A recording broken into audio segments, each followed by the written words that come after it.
നമസ്കാരം. നമ്മൾ ആ വീടിൻ്റെ ചുറ്റുമുള്ള കുളം കാണിച്ചപ്പോൾ തൊട്ട് ഒരുപാട് പേര് ഈ അക്വാപോണിക്സ് എങ്ങനെയാണ്, മീൻ വളർത്തുന്നത് എങ്ങനെയാണെന്നൊക്കെ ചോദിക്കാറുണ്ട്. കൃത്യമായിട്ട് അതിനെക്കുറിച്ച് ധാരണ എനിക്കില്ല. അപ്പോൾ അതിലെ ഒരു ആശാനാണ് ബിജു. ഇദ്ദേഹത്തെ എനിക്കൊരു 4 വർഷമായിട്ട് അറിയാം. ഇദ്ദേഹമാണ് എനിക്ക് അക്വാപോണിക്സ് സെറ്റ് ചെയ്യാനുള്ള സാധനങ്ങളും ഇതെല്ലാം തന്ന് അന്ന് ഞാനിവിടെ വന്ന് ഇത് കണ്ടിരുന്നു. അപ്പോൾ ഇപ്പോൾ അദ്ദേഹത്തെ ഒന്ന് പരിചയപ്പെടുത്തുക. അദ്ദേഹത്തെ പരിചയപ്പെടുത്തുമ്പോൾ അദ്ദേഹത്തെക്കുറിച്ച് ഞാൻ ചെറിയൊരു ഇൻട്രൊഡക്ഷൻ ഒന്ന് പറഞ്ഞോട്ടെ. ഇദ്ദേഹത്തിൻ്റെ ഒരു പ്രത്യേകത, ഇപ്പോൾ ഈ 20 സെൻറ്റ് സ്ഥലമാണ് ഇവിടെ ആകെ ഉള്ളത്. ആകെ ഉള്ളതെന്ന് പറഞ്ഞാൽ 20 സെൻറ്റ് കുറവാണെന്നുള്ള മറ്റല്ല പറഞ്ഞാൽ സിറ്റിയിൽ 5 സെൻറ്റാണ് പലയിടത്തും ഉള്ളത്. പക്ഷേ ഇവിടെ ഇപ്പോൾ 20 സെൻറ്റിൽ അദ്ദേഹം ചെയ്യുന്ന കാര്യങ്ങൾ കണ്ടു കഴിഞ്ഞാൽ ഇത് 20 സെൻറ്റേ ഉള്ളൂ എന്ന് നമുക്ക് തോന്നിപ്പോകും. അപ്പോൾ ഒരാൾ സ്ഥലം എങ്ങനെ ഉപയോഗിക്കുന്നു എന്നുള്ളതിനെ ആശ്രയിച്ചാണ് ഈ സ്ഥലത്തിൻ്റെ ഒരു പ്രയോജനം നമുക്ക് കിട്ടുന്നത്. 1 ഇഞ്ച് പോലും കളയാതെ ഇദ്ദേഹം ഒരുപാട് കാര്യങ്ങൾ ഇവിടെ ചെയ്തിട്ടുണ്ട്. ഇത് ഞാൻ ഒന്ന് പരിചയപ്പെടുന്നത് വെച്ചാൽ ഇത് പലതും നിങ്ങൾക്ക് ഉപയോഗിക്കാവുന്ന മോഡലുകളാണ്. അപ്പോൾ അതിനുവേണ്ടി ഇത് ചെയ്യുകയാണ്. അപ്പോൾ ആദ്യം നമുക്ക് ഈ അക്വാപോണിക്സിൻ്റെ കാര്യത്തെക്കുറിച്ച് തന്നെ പറഞ്ഞു തുടങ്ങാം. ഇതൊരു ബേസിക് അക്വാപോണിക്സ് യൂണിറ്റാണ്. ഇവിടെ മുഴുവൻ കോവലായിരുന്നു. ഞാൻ വിളിച്ചപ്പോൾ അദ്ദേഹം പറഞ്ഞാൽ ഇപ്പോൾ വരണ്ട, ഈ കോവലെല്ലാം ഇപ്പോൾ മുറിച്ചേ ഉള്ളൂ. എന്നിട്ട് അടുത്ത സാധനം പീച്ചിങ് കയറ്റി വിട്ടിരിക്കുകയാണ്. കോവലിൻ്റെ വള്ളി മുറിച്ച് ഇവിടെ കിടപ്പുണ്ടല്ലേ? അതെ. അപ്പോൾ ഇപ്പോൾ ചുരക്കി എന്നിട്ട് അവിടെ നട്ടിരിക്കുകയാണ്. അപ്പോൾ ഇത് മുഴുവൻ ഈ ഒരു പന്തൽ കാണുന്ന മുന്തിരിയുണ്ട്. മുന്തിരിക്ക് വേറെ ചോടുണ്ട് ഇവിടെ. പക്ഷേ ഈ കോവലും അതുപോലെ ഈ കാണുന്ന മിൻറ്റ് പൊതിനയാണ് ഈ വളർന്നിരിക്കുന്നത്. അതുപോലെ അതിനകത്ത് തക്കാളി പോലെയുള്ള സാധനങ്ങൾ വേറെ വളരുന്നുണ്ട്. ഇതെല്ലാം ഒരു അക്വാപോണിക് ട്രേയിൽ നിന്നാണ് വളരുന്നത്. അപ്പോൾ അതിനോട് ചേർന്ന് അദ്ദേഹം കുളം ഇട്ടിരിക്കുക. ഇത് ഒരു ടാങ്കാണ് കുളമായിട്ട് ഉപയോഗിക്കുന്നത്. ഒരു പമ്പ് വെച്ച് ഇത് ഓട്ടോമാറ്റിക്കായിട്ട് ശുദ്ധീകരിച്ചുകൊണ്ടിരിക്കുകയാണ്. ഇനിയിപ്പോൾ ബാക്കിയായിരുന്നു നമുക്ക് അദ്ദേഹത്തോട് തന്നെ ചോദിക്കാം. ഇതിനകത്ത് എത്ര മീനിനെ വളർത്താൻ പറ്റും? 1000 ലിറ്ററിൽ 50 മത്സ്യമാണ് ശരിക്കും നമുക്ക് വളർത്താവുന്നത്. അപ്പോൾ ഈ മത്സ്യം കൂടുതലായി കഴിഞ്ഞാൽ ഡെൻസിറ്റി കൂടും. ഡെൻസിറ്റി കൂടുമ്പോൾ മരണനിരക്ക് കൂടാൻ സാധ്യതയുണ്ട്. അത് ശരിക്കും പ്രാക്ടീസ് ആയതിനു ശേഷം വേണമെങ്കിൽ കുറച്ചുകൂടെ എണ്ണം കൂട്ടാം. ഇപ്പോൾ എൻ്റെ ഒരു 70 മത്സ്യം വലിയ മത്സ്യം തന്നെ കിടപ്പുണ്ട്. ശരി. ഈ 50 മത്സ്യത്തിന്റെ ഒരു കാലാവധി എത്ര നാൾ കൊണ്ടാണ് ഇവൻ വലിയ മത്സ്യമായി നമുക്ക് ഉപയോഗിക്കാൻ പറ്റുന്നതിനാകുന്നത്? ഒരു 4 മാസം കൊണ്ട് നമുക്ക് വീട്ടിൽ ഉപയോഗിച്ച് തുടങ്ങാം. ഏകദേശം 300-350 ഗ്രാം ലെവലിലേക്ക് 4 മാസം. അപ്പോൾ അതായത് 50 മത്സ്യം 4 മാസമാണെങ്കിൽ നമുക്ക് ഒരാണ്ടിൽ അപ്പോൾ 150 മത്സ്യം ഇതിൽ വളർത്തിയെടുക്കാൻ റൗണ്ട് ചെയ്ത് അല്ലേ? കുറച്ചുകൂടെ ഒരു ചെറിയൊരു ടാങ്കിൽ ഒന്നുകൂടെ മത്സ്യത്തെ കുഞ്ഞുങ്ങളെ ഒന്ന് നഴ്സറി ആയിട്ട് ചെയ്തു കഴിഞ്ഞാൽ 150 എന്നുള്ള 200 മത്സ്യം ഒരു വർഷത്തിൽ വളർത്തിയെടുക്കാം. 20 വർഷം. അപ്പോൾ 2 ടാങ്ക് കൊണ്ട് 4 ദിവസം ഒരു മീനിനെ വെച്ച് കിട്ടും. ഒരു ദിവസം ഫാമിലിക്ക് ആവശ്യമുള്ള ഒരു വർഷത്തേക്ക് ആവശ്യമുള്ള പച്ചക്കറിയും മത്സ്യവും പൂർണ്ണമായിട്ട് കിട്ടും. പച്ചക്കറി കിട്ടും. പച്ചക്കറി ഒരു ക്രോപ്പ് ചെയ്യുമ്പോൾ ഒരു ക്രോപ്പ് മത്സ്യം ചെയ്യുമ്പോൾ ഏകദേശം 2 ക്രോപ്പ് പച്ചക്കറി ചെയ്യാൻ പറ്റും. ഇവിടെ ഈ 2 ലെയർ ഇതെന്താ സംഭവം? സാധാരണ പന്തൽ പറയണം. ഇപ്പൊ സാധാരണ ഇപ്പോ പടവലം പീച്ചിലൊക്കെ പോലെ ഇപ്പൊ ഞാൻ താഴെ നട്ട സെയിം സാധനം അക്വാപോണിക്സിൽ നട്ടു കഴിഞ്ഞപ്പോൾ ഉണ്ടായ വളർച്ച ഏകദേശം ഇരട്ടി വളർച്ചയാണ് ചെടികൾക്ക്. ശരിയാണ്. ഈ തക്കാളിയൊക്കെ അവിടെ ഇങ്ങനെ ഞോണ്ടിരിക്കുകയാണല്ലോ. അതുപോലെ നമുക്ക് താഴെ നടുമ്പോൾ നമ്മൾ pH നോക്കണം, ചെടിക്ക് വളം ഉണ്ടോ എന്ന് നോക്കണം. ഇതൊന്നും നോക്കണ്ട. ഇത് നല്ല രീതിയിൽ ആ മത്സ്യം സെറ്റായി കഴിഞ്ഞാൽ നമുക്ക് ആവശ്യത്തിന് വളർച്ച കിട്ടും. അപ്പോൾ വളർന്ന് മുകളിലേക്ക് വന്നു കഴിയുമ്പോൾ ബ്രാഞ്ചസ് കൂടുതലായി കഴിഞ്ഞാൽ ഈ താഴത്തെ ലെയറിലും കൂടെ എടുക്കും. 2 ലെയറിലും കൃഷി ചെയ്യുകയാണ്. പിന്നെ വേറൊരു എന്താ വെച്ചാൽ ഇപ്പോൾ ചുരയ്ക്കാൻ മുകളിലേക്ക് കയറി അപ്പോൾ തക്കാളിക്ക് ഒരു താങ്ങ് കൊടുക്കണമെങ്കിൽ താഴത്തെ പന്തലിൽ തക്കാളി കയറ്റി കൊടുക്കാം. തക്കാളി അത്രയും വളരുമോ? തക്കാളി ചിലത് നല്ല നീളം വരും. എൻ്റെ ഒരു 4 മീറ്റർ വരെ നീളത്തിൽ തക്കാളി ഉണ്ടായിരുന്നു. ഇന്ത്യനാണ്. ബാംഗ്ലൂർ തക്കാളിയായിരുന്നു. നല്ല ആപ്പിൾ തക്കാളിയായിരുന്നു. ഈ പുതിന ധാരാളമായിട്ട് ഉണ്ടാകുന്നുണ്ടല്ലോ. പുതിന അൺലിമിറ്റഡ് ആണ്. ഇത്രയും ഇവിടെ ഉപയോഗിക്കാൻ പറ്റുന്നില്ല എന്നുള്ളതാണ്. പക്ഷെ ഞാൻ ഇടയ്ക്ക് കടയിൽ കൊടുത്തിരുന്നു. കടയിൽ കൊടുക്കുമ്പോൾ 50 രൂപ കിലോ ആയിട്ട് കിട്ടുമായിരുന്നു. നമ്മൾ ശരിക്കും ശ്രദ്ധിച്ചാൽ അതൊരു വരുമാന മാർഗ്ഗമാക്കി എടുക്കാം. മാത്രമല്ല നമുക്ക് വിഷമടിക്കാത്ത പുതിന കിട്ടുക എന്ന് പറഞ്ഞാൽ വലിയൊരു ഇതല്ലേ. പുതിന ഞങ്ങൾ ഒത്തിരി വെറൈറ്റിയിലൂടെ ഉപയോഗിക്കുന്നുണ്ട്. വീട്ടിൽ നാരങ്ങ വെള്ളം പിഴിയാൻ തന്നെ ആരും വന്നാലും ആദ്യം നാരങ്ങ വെള്ളത്തിൽ ഇപ്പോൾ പുതിന ഇട്ടാണ് നമുക്ക് തന്നത്. അപ്പോൾ ശരിക്കും അത് ഒരു പ്രത്യേക ടേസ്റ്റ് ഏറ്റവും ബെസ്റ്റാണ്. ആന്റി ഓക്സിഡന്റ് വളരെ കൂടുതലുള്ള സാധനമാണ്. രണ്ടാമത് എനിക്ക് താങ്കളോട് ഒരു പരാതിയുള്ളത്, ഞാൻ പോകുന്നിടത്തെല്ലാം പറയുന്ന ഒരു കാര്യമാണ് ഈ സിമെന്റ് ഇടരുന്നുള്ളത്. അപ്പോൾ താങ്കളുടെ ഇവിടെ ഈ എനിക്ക് ഫ്രണ്ട് പോർഷൻ ഒരു പകുതി നന്നായിട്ട് ടൈലിട്ട് വെള്ളം മണ്ണി താഴാത്ത ഒരു അവസ്ഥ ആക്കിയിരിക്കുകയാണ്. അതെന്താണ് അങ്ങനെ ചെയ്യാൻ കാര്യം? എൻ്റെ വെള്ളം എൻ്റെ വീടിന്റെ മുകളിലും ഈ പ്ലോട്ടിൽ ഈ ടൈലിട്ടിരിക്കുന്ന സ്ഥലത്തും വീഴുന്ന വെള്ളം മുഴുവനായിട്ടും എൻ്റെ കിണറിന്റെ ഭാഗത്താണ് വരുന്നത്. ഞാൻ ആ രീതിയിലാണ് ഇതിനെ പ്ലാൻ ചെയ്തേക്കുന്നത്. ഒരു ചാല് അവിടെ നിന്ന് തന്നെ വന്നിട്ടുണ്ട്. അതിനൊരു പൈപ്പിംഗ് ഇട്ടിട്ടുണ്ട്. ഇവിടെ താഴെ കാണാം. ആ പൈപ്പ് വഴി വെള്ളം റോഡിലേക്ക് ഒഴുകി പോയില്ലേ? റോഡിലേക്ക് ഞങ്ങളുടെ റോഡ് ഉയർന്നതാണ്. അപ്പൊ എല്ലാവരും വെള്ളക്കെട്ടാണെന്ന് ചോദിക്കും. പക്ഷെ വെള്ളം കെട്ടില്ല. ആ വെള്ളം മുഴുവൻ ഞങ്ങൾക്ക് ഇവിടെ സ്റ്റോർ ചെയ്യാം. ശരി. ഒരു എഞ്ചിനീയറിംഗ് വൈദഗ്ധ്യമാണ് അത്. ഇവിടുന്നുണ്ട്. വീടിന്റെ റൂഫിൽ നിന്നും പൈപ്പ് സൈഡിലെല്ലാം ഇതുപോലെ 2 ഇഞ്ചുള്ള താഴാനുള്ള സ്ഥലങ്ങൾ കൊടുത്തിട്ടുണ്ട്. അത് മുഴുവൻ ഈ പോർഷനിൽ വരും. ശരി. ഒരു നമുക്ക് നാളെ ഒരു 2 ലക്ഷം ലിറ്ററിന്റെ ഒരു മഴവെള്ള സംഭരണി ഉണ്ടാക്കണമെങ്കിൽ ഇവിടെ ഈ പ്ലോട്ടിലെ വെള്ളം മുഴുവൻ ഇവിടെ വന്ന് നമുക്ക് മഴവെള്ളം ശേഖരിക്കാനും പറ്റും. അപ്പോൾ ടൈലിട്ടുണ്ടെന്നേ ഉള്ളൂ, ഒരു തടി വെള്ളം പുറത്ത് കളയില്ല. കൊള്ളാം, വളരെ നല്ലൊരു മോഡലാണ്. അപ്പോൾ നെല്ലി, അത്ര വലിയൊരു നെല്ലിയേ ഈ വീടിന്റെ സൈഡിൽ നിൽക്കുന്നതില്ലേ, വീടിലേക്ക് വീഴൊന്നും അങ്ങനെയുള്ള പേടിയൊന്നും ഒന്നുമില്ല. എല്ലാം കൃത്യമായിട്ട് വെട്ടി നിർത്തിയേക്കാം. ബ്രാഞ്ചസ് വെട്ടി ഫൗണ്ടേഷൻ യാതൊരു ഒന്നും വരില്ല. പ്രധാനപ്പെട്ട ചോദ്യം ഒന്നുമല്ല, ഇങ്ങനെ ഒരു സാധനം താങ്കൾ സെറ്റ് ചെയ്ത് കൊടുക്കും ആളുകൾക്ക്? ഞാൻ സെറ്റ് ചെയ്ത് കൊടുക്കുന്നുണ്ട്. 7 വർഷമായി MPDയുടെ ഒരു ട്രെയിനിങ് കിട്ടിയിട്ട് ഞങ്ങള് ഇവിടെ ഒരു എംബഡായില് എനിക്ക് ആക്ച്വലി എംബഡായിന്നാണ് താങ്കളുടെ നമ്പർ എംബഡായില് ഷാജി സാറ് ഇവിടെ നിന്ന് വിശാഖപട്ടണത്തേക്ക് പോകുന്നതിന് മുമ്പാണ് എന്റെ ഒരു ട്രെയിനിങ് നടക്കുന്നത്. ഞങ്ങൾക്ക് ഇവിടെ 200 വീടുകളിൽ CMSR എന്റെ ഒരു കസിനുണ്ട്, രാമേന്ദ്രൻ എന്ന് പറയും. അപ്പം പുള്ളിയാണ് താങ്കളെ കുറിച്ചാണ് എനിക്ക് നമ്പർ തന്നതെന്ന് തോന്നുന്നു. ഇതിലപ്പോ അത് ഞാൻ ഈ താഴെയൊക്കെ നട്ട് മടുത്ത് ഒരെണ്ണ കിട്ടുള്ളൂ, 2 കിട്ടുള്ളൂ. അപ്പൊ വീട്ടിലും പറഞ്ഞു എന്ത് വന്നാലും ഇത് 1-2 കിട്ടുള്ളൂ എന്ന് പറഞ്ഞുകൊണ്ടിരുന്നപ്പോഴാണ് ഈ അക്വാപോണിക്സിലേക്ക് വരുന്നത്. അക്വാപോണിക്സിൽ വന്നപ്പോൾ ആദ്യം മെറ്റൽ ഉപയോഗിച്ചുകൊണ്ടിരുന്നപ്പോൾ ഈ പറഞ്ഞ വെല്ലുവിളികളൊക്കെ ഉണ്ടായിരുന്നു. ഇടയ്ക്ക് സൈഫൺ വർക്ക് ചെയ്യാതെ വരിക, ഇങ്ങനെയുള്ള പ്രശ്നങ്ങൾ. പക്ഷെ ആദ്യത്തെ ഒരു ഘട്ടം കഴിഞ്ഞപ്പോൾ മനസ്സിലായി, ആദ്യത്തെ 2 ക്രോപ്പിൽ എനിക്ക് വലിയ വിളവൊന്നും കിട്ടിയില്ല. കാരണം എനിക്ക് അതിൻ്റെ ശാസ്ത്രീയ വശങ്ങൾ പലതും അറിയില്ലായിരുന്നു. പക്ഷെ 3ാമത്തെ ക്രോപ്പിൽ ഒരു 15 കിലോ പാവയ്ക്ക കിട്ടി. കാരണം ഏറ്റവും താഴെ നട്ട് ഏറ്റവും പരാജയപ്പെട്ടിരുന്ന സാധനമായിരുന്നു പാവൽ. ഈ പാവയ്ക്ക 15 കിലോ കിട്ടിയപ്പോഴത്തേക്കും വീട്ടിലും എല്ലാവർക്കും ഹാപ്പിയായി. പിന്നീടുള്ള എല്ലാ ക്രോപ്പും പച്ചക്കറിയിൽ വൻ വിജയമായിരുന്നു. അതുകൊണ്ട് ഞങ്ങൾ മത്സ്യം പിടിച്ച് കഴിക്കുക എന്ന് ചിന്തിച്ചേയില്ല. മത്സ്യത്തിന് കാരണം ഞങ്ങൾക്ക് ഇവിടെ വില കുറച്ചാണ് കിട്ടിയത്. പക്ഷെ വളത്തിന് പൈസ കൊടുത്ത് വാങ്ങണ്ട, ഈ വെള്ളത്തിൽ നിന്ന് തന്നെ അതിനുള്ള വളം കിട്ടും. വളരെ റെയറായിട്ട് വല്ല പൂക്കാനോ കായ്ക്കാനൊക്കെ ആണെങ്കിൽ മൈക്രോ ന്യൂട്രിയൻസ് എന്തെങ്കിലും നമുക്ക് കൊടുത്താൽ മതി ഇലകളിൽ. നമ്മൾ ചെയ്യുന്നത് ഇപ്പൊ ക്ലേ ബോളിലേക്ക് മാറി. ഞാൻ ആദ്യം തന്നെ മെറ്റൽ ചെയ്ത് കഴിഞ്ഞപ്പോൾ അതെ മെറ്റലിന്റെ കുഴപ്പം അതാ ഇത് കഴുകല് ഭയങ്കര ബുദ്ധിമുട്ടാണ്. ഓരോ ക്രോപ്പ് കഴിയുമ്പോഴും ഇതിന്റെ അകത്ത് ഈ വേര് എല്ലാം വന്ന് അടയും. അപ്പൊ ഇത് കഴുകിയിടണം. പക്ഷെ ക്ലേ ബോളിലേക്ക് മാറിക്കഴിഞ്ഞപ്പോൾ ഞാൻ ഇപ്പോൾ എൻ്റെ ഒരു പരീക്ഷണത്തിൽ 3ാമത്തെ ക്രോപ്പ് ഞാൻ കഴുകാതെ ഇട്ടിരിക്കുന്നത്. എന്നിട്ട് നല്ല ഗ്രോത്താണ്. ക്ലേ ബോള് നമുക്ക് എത്ര രൂപയാവുന്നുണ്ട് ക്ലേ ബോളിന്? ക്ലേ ബോൾ ഒരു 4000-4500 രൂപയ്ക്ക് ഒരു ട്രൈക്കുള്ള ക്ലേ ബോളാവും. എല്ലായിടത്തും കിട്ടുമോ അതോ ഇവിടെ മാത്രമേ ഉള്ളൂ? അല്ല, ഞാനത് ഗുജറാത്തിൽ നിന്ന് വരുത്തുക. കാരണം വിദേശത്തെ വീഡിയോകളും ഇതെല്ലാം നോക്കുമ്പോൾ എല്ലാം ക്ലേ ബോൾസ് ആണ് ഇട്ടേക്കുന്നത്. ഇത് വരുത്തി കൊടുക്കുന്നുണ്ട്. ആവശ്യക്കാർക്ക് ഇത് സെറ്റ് ചെയ്ത് കൊടുക്കുന്നുണ്ട്, ക്ലേ ബോൾസ് കൊടുക്കുന്നുണ്ട്, എല്ലാ സാധനവും ഉണ്ട്. ഇത് ചെയ്യാൻ എത്ര രൂപ? 30,000 രൂപയ്ക്ക് നമുക്കൊരു 1000 ലിറ്ററിന്റെ നല്ല യൂണിറ്റ്. അതിൻ്റെ അകത്ത് നമ്മൾ 300 ലിറ്ററിന്റെ ഒരു ഗ്രോ ബെഡ് ഉണ്ട്, അതിന്റെ ബെൽ സൈഫൺ ഉണ്ട്, അതിന്റെ ഒരു തവണത്തേക്ക് മാറാൻ എയർ പമ്പ്, എല്ലാം സ്പെയർ അടക്കം ചെയ്തു കൊടുക്കുന്നുണ്ട്. കറണ്ട് നിന്ന് പോയാൽ പ്രശ്നമാകുമോ? കറണ്ട് അങ്ങനെ വലിയ പ്രശ്നമില്ല. ഒരു 3-4 മണിക്കൂർ വരെയൊക്കെ കുഴപ്പമില്ല. 3-4 മണിക്കൂർ കഴിഞ്ഞാൽ നല്ലൊരു ആവാസ വ്യവസ്ഥയിലാണല്ലോ നമ്മൾ മീൻ ഇട്ടേക്കുന്നത്. ഇതിൽ എപ്പോഴും അമോണിയ ഫ്രീ ആയിട്ട് എടുക്കാം. അപ്പൊ അമോണിയ കൂടുമ്പോൾ സ്വാഭാവികമായിട്ടും മത്സ്യം കപ്പാസിറ്റി പമ്പ് 25 വാട്ടിന്റെ പമ്പ്. അത് സോളാർ ലോഡ് ചെയ്തേ? സോളാർ ലോഡും, പക്ഷെ അത്രയും ഇൻവെസ്റ്റ് ചെയ്യേണ്ട കാര്യമൊന്നുമില്ല. എയർ പമ്പെങ്കിലും ഇതിൽ വർക്ക് ചെയ്താൽ മതി. ഡിസോൾഡ് ഓക്സിജൻ ഉണ്ടായാൽ തന്നെ മീൻ അവിടെ കിടന്നുള്ളൂ. അപ്പൊ നമ്മൾ തീറ്റ കൊടുത്തു കഴിഞ്ഞപ്പോൾ മീൻ മുകളിൽ വരുന്നുണ്ടോ? താങ്കളപ്പോ കറണ്ടിന്റെ പ്രശ്നം എങ്ങനെ ഇവിടെ സ്ഥിരമായിട്ട്? എനിക്കൊരു ഇൻവെർട്ടർ ഉണ്ട്. ഇൻവെർട്ടർ മതി അല്ലേ? ഇൻവെർട്ടർ കണക്ഷൻ ഉള്ളത് കൊണ്ട് വീട്ടിലേക്കുള്ള മൊത്തം ഇൻവെർട്ടർ ഉണ്ട്. ഇതിപ്പോ ഒരു CFL ഒരു CFL അത്രയേ ഉള്ളൂ. 100 വാട്ടിന്റെ ബൾബ് ഒരു ദിവസം മുഴുവൻ വർക്ക് ചെയ്താലാണ് അതിന്റെ 4-1 കറണ്ട് ഇവിടെ വരുന്നുള്ളൂ. ഇതിനകത്ത് നമുക്ക് ഒരു മീൻ മാത്രമേ ഇടാൻ ഒക്കുള്ളൂ? ഇല്ല, തിലാപ്പിയ. ഇപ്പൊ എന്റെ ഈ പോണ്ടില് തിലാപ്പിയ, വാള, ഗൗര, കറുപ്പ്, ഇതെല്ലാം മിക്സ് ആയിട്ട്. ആസാം വാള കൊമ്പുള്ള അങ്ങനെയുള്ള പ്രശ്നമൊന്നുമില്ല. ഒന്നുമില്ല. പൊതുവെ ഒരു വലിയ പ്രശ്നങ്ങളൊന്നും കാണിക്കുന്നില്ല.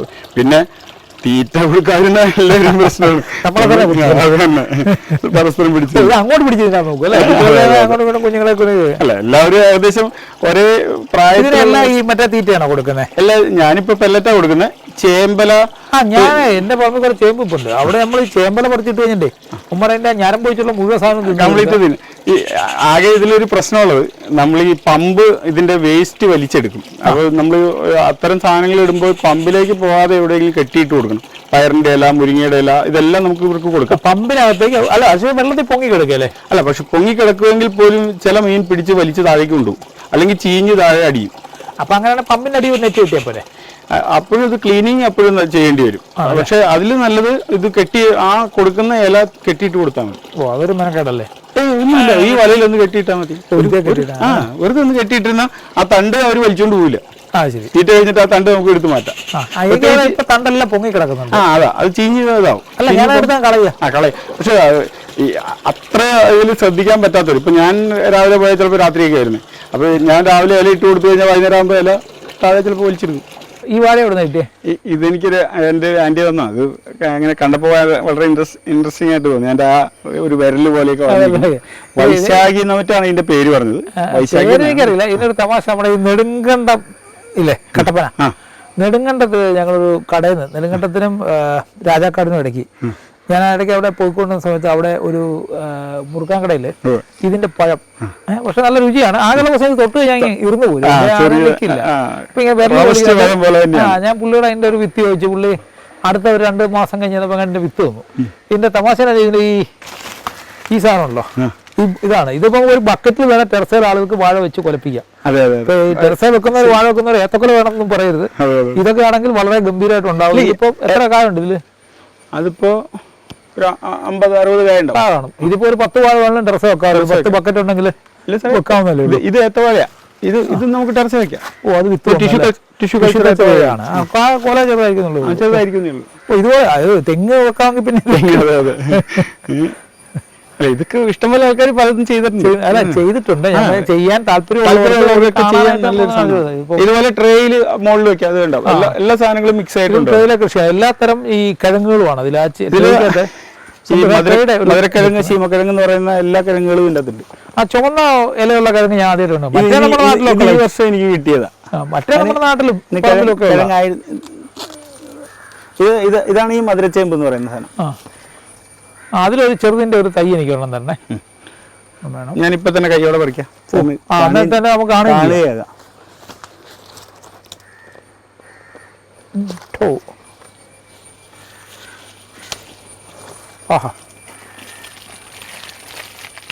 കിഴങ്ങായി വരുന്നുണ്ട്. അതുപോലെ ചേനയൊക്കെ ഗംഭീരമായിട്ട് ചാക്കിനകത്ത് നിൽക്കുന്നത്. ചേന ഇവിടുത്തെ കുഴപ്പമെന്ന് വെച്ചാൽ വെള്ളക്കെട്ടാണ്. ബാക്കിലേക്ക് എന്ന് പറഞ്ഞാൽ അങ്ങോട്ട് താഴ്ന്ന സ്ഥലമാണ്. അപ്പൊ ആ സ്ഥലത്തൊക്കെ വെള്ളം കെട്ട. അതെ, ഇത് ചെറായിയാണ്, കടലിന് വളരെ അടുത്ത സ്ഥലമാണ്. അപ്പൊ അങ്ങനെയുള്ള സ്ഥലത്ത് പോലും ആളുകൾ വളരെ ഗംഭീരമായിട്ട് ഈ ട്രേ ഇതെല്ലാം ഉപയോഗിച്ച് കൃഷി ചെയ്യുന്നുണ്ട്. അപ്പൊ ഇതൊരു പ്രധാന പ്രശ്നം വെച്ചാൽ നമുക്കിത് വേണോ വേണ്ടോ എന്നുള്ളതാണ്. നമുക്ക് താല്പര്യം ഉണ്ടെങ്കിൽ എന്തും എവിടെയും ചെയ്യാൻ പറ്റും എന്നുള്ളതിന്റെ ഒരു ഉദാഹരണമാണ്.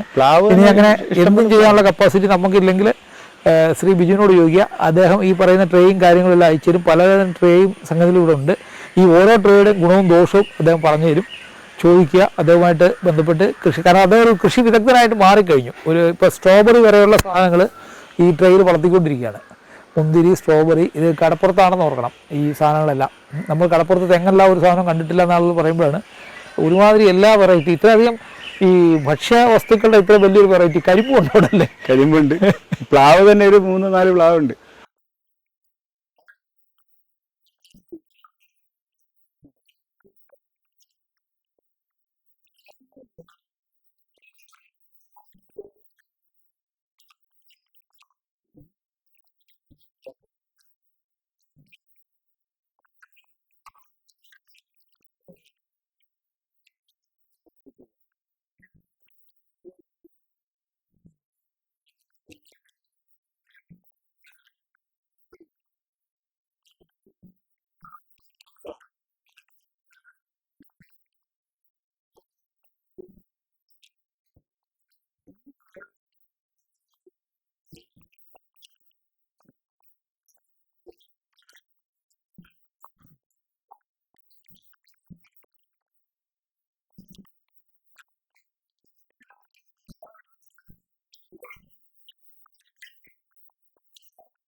താങ്കളുടെ വീടിൻ്റെ ഒരു പ്രത്യേകത ഞാൻ കണ്ടതെന്ന് വെച്ചാൽ നമ്മൾ ഇത്രയൊക്കെ സിമെൻറ്റ് ഇട്ടിട്ട് ഇവിടെ അങ്ങനെ ഒരു പ്രതീതി വരുന്നില്ല. കംപ്ലീറ്റ് ചെടിയും ഇതെല്ലാം കൂടെ ഏത് ഒരു ചെറിയ ഗ്യാപ്പിൽ പോലും ഇവിടെ എല്ലാം കൂടെ എത്ര ഐറ്റം കാണുന്നില്ല ഐഡിയ ഉണ്ടോ? ഒരു ഐഡിയ ഇല്ല. ഞാൻ സത്യം പറഞ്ഞ സാറിന്റെ മിയാവാക്കിയുടെ വീഡിയോ ഒക്കെ കണ്ടു തുടങ്ങിയ പിന്നെയാണ് ഞാൻ ആലോചിച്ചത് എന്ത് കിട്ടിയാലും നമ്മൾ കൊണ്ടുവന്ന് നടുന്ന ലെവലിലേക്ക് വന്നു. ഇതിപ്പോ ഞാൻ ഈ മതില് കെട്ടിയപ്പോ മതിലിനുള്ള പിന്നി കൊടുത്തത് പിന്നീട് ആലോചിച്ചപ്പോൾ ഇതിന്റെ മുകളിൽ എന്തെങ്കിലും നമുക്ക് വെക്കാന്നായി. അപ്പോൾ ഒരു പൈപ്പ് അങ്ങനെ ഓടിച്ചു, മതില് മറിഞ്ഞു വീഴില്ല. ഒപ്പം അതുപോലെ തന്നെ താഴെ ആ സെയിം സപ്പോർട്ട് മതിലിന് കിട്ടി. വെറുതെ അതിന്റെ അകത്ത് നമ്മൾ സാധനങ്ങൾ കൊടുത്തു കഴിഞ്ഞപ്പോ ഇത് അക്വാപോണിക്സ് യൂണിറ്റ് ആണ്. ഇവിടെ കൂർക്കയായിരുന്നു കൃഷി അല്ലേ? അതെ, കൂർക്ക കിട്ടിയല്ലോ, കുറച്ച് കൂർക്ക കിട്ടി. ഇത് ചെടിയല്ലേ? ഇപ്പൊ അത് ചെടിയുണ്ട്. ആ കൂർക്കയുടെ ബാക്കി അതിൽ കിടന്നതൊക്കെ മുളച്ച് മുകളിൽ വരുന്നുണ്ട്. ഇത് വേറെ മറ്റേ തൈക്കാളി പോലുള്ള സാധനം വെച്ചില്ലായിരുന്നോ? അന്ന് തക്കാളി ഉണ്ടായിരുന്നു, കൂർക്ക ഉണ്ടായിരുന്നു. കൂർക്ക ഫുള്ള് കഴിഞ്ഞാണല്ലേ? കഴിഞ്ഞു. ഇനിയിപ്പോ അതിൽ കുഞ്ഞുങ്ങൾ കിടക്കുന്നോണ്ട് പമ്പ് വെച്ചില്ല. ശരി. ഇതും എത്ര സെയിം അതാണോ അതോ ഇത് കൂടുതലാണോ? ഇത് 750 ലിറ്ററിന്റെ ടാങ്കാണ്. ശരി. ഇത് വളരെ ഒതുങ്ങി. ഇപ്പൊ അതിന്റെ മുകളിൽ തന്നെ ബെഡ് വെച്ച് തീരെ സ്ഥലം ഇല്ലാത്തവർക്ക് ചെയ്യാൻ, സ്ഥലം ഇല്ലാത്തവർക്ക് വേണ്ടി. പിന്നെ ആ ബെഡ് മൾട്ടിപർപ്പസ് ആണ്. 750 ലിറ്റർ 1000 കിലോ വരും ഇതിന്റെ എല്ലാം കൂടെ ഭാരം. ഏകദേശം 1 കിലോ. ടെറസിന്റെ മുകളിൽ വെക്കുന്നവർക്ക് ടെറസിന്റെ മുകളിൽ വെക്കാം. ടെറസിന്റെ മുകളിൽ 1000 ലിറ്ററിന്റെ ടാങ്ക് വെക്കുന്ന ഒരു കപ്പാസിറ്റി. അതാണ് ഇതൊരു ചെറിയൊരു ബാൽക്കണി ഉള്ളെങ്കിൽ അവിടെ അത്യാവശ്യം പൊതിനെയോ പച്ചക്കറിയോ ഇങ്ങനെയുള്ള സാധനങ്ങളൊക്കെ അല്ലെ, കരിയേപ്പ് ഒരു വീട്ടുകാർക്ക് വേണ്ട സാധനങ്ങളാണ്. അപ്പോൾ ഞാനിങ്ങനെ നിങ്ങളോട് ഗിർവാണൊക്കെ പറയുന്നുണ്ടെങ്കിൽ ഞാനും ചെറിയൊരു മടിയനല്ല, ചെറിയല്ല സാമാന്യം നല്ലൊരു മടിയനാണ്. സമയം കിട്ടുമ്പോൾ കുറച്ച് പരീക്ഷിക്കുന്നു. പിന്നെ ഇപ്പോൾ എൻ്റെ കൂടെ കുറച്ച് ആളുകൾ വർക്ക് ചെയ്യുന്നുണ്ട്. ഈ പറയുന്ന കാര്യങ്ങളൊക്കെ നമുക്ക് നടപ്പിലാക്കി നോക്കാൻ പറ്റുന്നു. അപ്പോൾ ഇവിടെ പക്ഷേ ബിജുവിൻ്റെ ഒരു പ്രത്യേകത, അദ്ദേഹവും കുടുംബവും കൂടി ഇത് മുഴുവൻ തന്നെ ചെയ്യുന്ന കാര്യങ്ങളാണ്. നമ്മൾ നടക്കുക എന്ന് പറയുന്ന മുഴുവൻ കാര്യങ്ങൾ. ഇത് കടപ്പുറമാണ്. ഈ പ്രദേശം മണ്ണ് ഇത് വെള്ളം കയറുന്ന സ്ഥലമാണ്, വെള്ളക്കെട്ടാണ്. ഈ വെള്ളക്കെട്ടിനകത്ത് ഇവിടെ വേണ്ട സർവ്വ പച്ചക്കറിയും സർവ്വ ഭക്ഷ്യവസ്തുക്കളും എനിക്ക് തോന്നുന്നു ഇവിടെ മിനിമം ഒരു 10-200 ഐറ്റമെങ്കിലും ഉണ്ടെന്നാണ് തോന്നുന്നത് ഈ 20 സെൻറ്റിൽ. അപ്പോൾ ഇത്രയും കാര്യമായിട്ട് അത് പലതരത്തിലുള്ള ട്രേ ഇതൊക്കെ വെച്ച് ഉപയോഗിച്ച് അദ്ദേഹം ചെയ്യുന്നു. അപ്പോൾ നിങ്ങൾക്ക് ആർക്കെങ്കിലും ഇനി ഇതിൽ അദ്ദേഹത്തിൻ്റെ സാങ്കേതിക ഉപദേശം വേണമെങ്കിൽ നേരിട്ട് വിളിക്കുക. പലതരത്തിലുള്ള ട്രേ ഉണ്ട്. ഈ ഓരോ ട്രേ എന്തിനു ഉപയോഗിക്കാം എന്നുള്ള അത് അദ്ദേഹത്തോട് ചോദിക്കാം. എന്ന് മാത്രമല്ല ഈ മണ്ണിൽ മരച്ചീനിയും ചേനയും മാത്രമല്ല സ്ട്രോബെറിയും മുന്തിരിയും വരെ അദ്ദേഹം വളർത്തുന്നുണ്ട്. അപ്പോൾ ഈ നമുക്ക് എത്ര കുറഞ്ഞ സ്ഥലമാണെങ്കിലും ഇപ്പോൾ ടെറസിൻ്റെ മുകളിലിൻ്റെ പകുതി കാര്യങ്ങൾ അങ്ങോട്ട് ചെയ്യാം എന്നുള്ളതാണ് അദ്ദേഹം ആലോചിക്കുന്ന വേറൊരു വിഷയം. അപ്പോൾ എന്ത് കാര്യം എവിടെയും ചെയ്യാം എന്നുള്ളത് പ്രൂവ് ചെയ്യുന്നൊരു മനുഷ്യനാണ്. അദ്ദേഹത്തെ ഗുരുവായിട്ട് സ്വീകരിക്കുക. ഞാനിപ്പോൾ ഓൾറെഡി സ്വീകരിച്ച് കഴിഞ്ഞു.